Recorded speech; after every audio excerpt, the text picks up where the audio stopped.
नमस्कार, मैं आपके साथ अम्बी वर्मा और आप देख रहे हैं CWN TV न्यूज। तो चलिए आगे बढ़ते हैं कुछ खास खबरों की ओर। जब अखिलेश यादव से पूछा गया कि पहलगाम हमले में मारे गए कानपुर के शुभम द्विवेदी के यहाँ क्यों नहीं गए, तब उन्होंने जवाब दिया कि वो हमारी पार्टी का नहीं था। ये बयान कितना दुर्भाग्यपूर्ण और शर्मनाक है। आतंकवाद के खिलाफ देश की लड़ाई प्रधानमंत्री के नेतृत्व में 140 करोड़ भारतीयों को एक स्वर में लड़नी चाहिए। शुभम के घर पर सपा के लोग नहीं गए। इन लोगों ने कहा कि वो हमारी पार्टी का नहीं था। उनका एक सांसद भी घटिया बयान देता है। ये बात सीएम योगी ने मंगलवार को देवरिया में सपा प्रमुख अखिलेश यादव पर निशाना साधते हुए कही। सीएम ने यहाँ 3 मंजिला राजकीय मेडिकल कॉलेज का लोकार्पण किया। योगी ने कहा कि पहलगाम में आतंकी हमले के बाद सपा नेता के कई ऐसे बयान सामने आए जिनसे पता लगाना मुश्किल होता है कि ये सपा के नेता बयान दे रहे हैं या पाकिस्तान के प्रवक्ता। योगी ने कहा कि सपा मुखिया से जब पूछा गया कि कानपुर शोक जताने जाएंगे तो वह कहते हैं कि मेरी पार्टी के तो है नहीं। जब भी विभाजनकारी राजनीति होगी आपकी सुरक्षा से खिलवाड़ होगा। आतंकवाद के खिलाफ मोदी जी के नेतृत्व में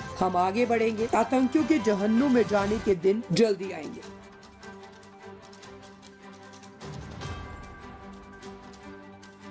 पिछली सरकारों ने बीमारियां दी, चीनी मिलों को बंद करके यहां पर बेरोजगारी दी।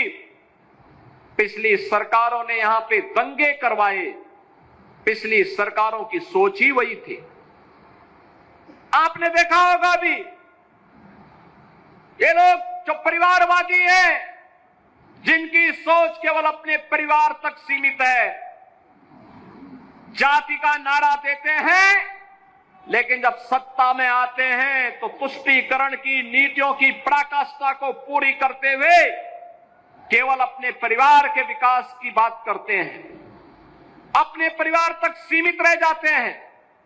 आपने देखा होगा जब 22 अप्रैल को पहलगाम में पर्यटकों पर हमला हुआ था, आतंकी हमला हुआ था, समाजवादी पार्टी के नेताओं के बयान किस किस प्रकार के बयान आते हैं, ये पता लगाने में ही कठिनाई होती है कभी कभी कि ये समाजवादी पार्टी के नेता बयान दे रहे हैं या कोई पाकिस्तान का प्रवक्ता बयान दे रहा है।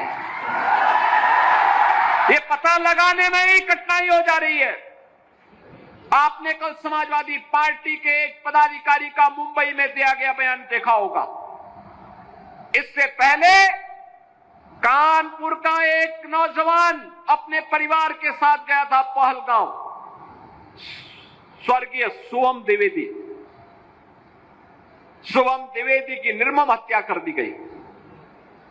जब पत्रकारों ने समाजवादी पार्टी के अध्यक्ष से पूछा कि आप समाजवादी पार्टी आप वहां क्यों नहीं गए, तो उन्होंने कहा कि हमारी पार्टी का थोड़े था।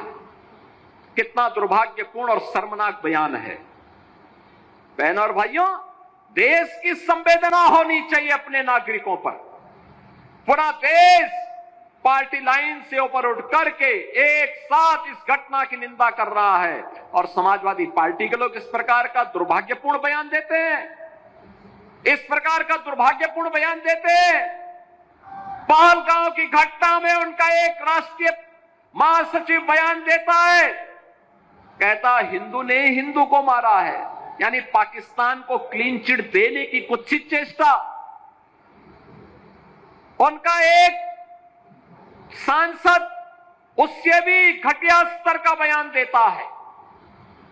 बहनों और भाइयों, जब भी जातिवाद की राजनीति होगी, जब भी विभाजनकारी राजनीति होगी, तो तुष्टीकरण की पराकाष्ठा को पार करते हुए आप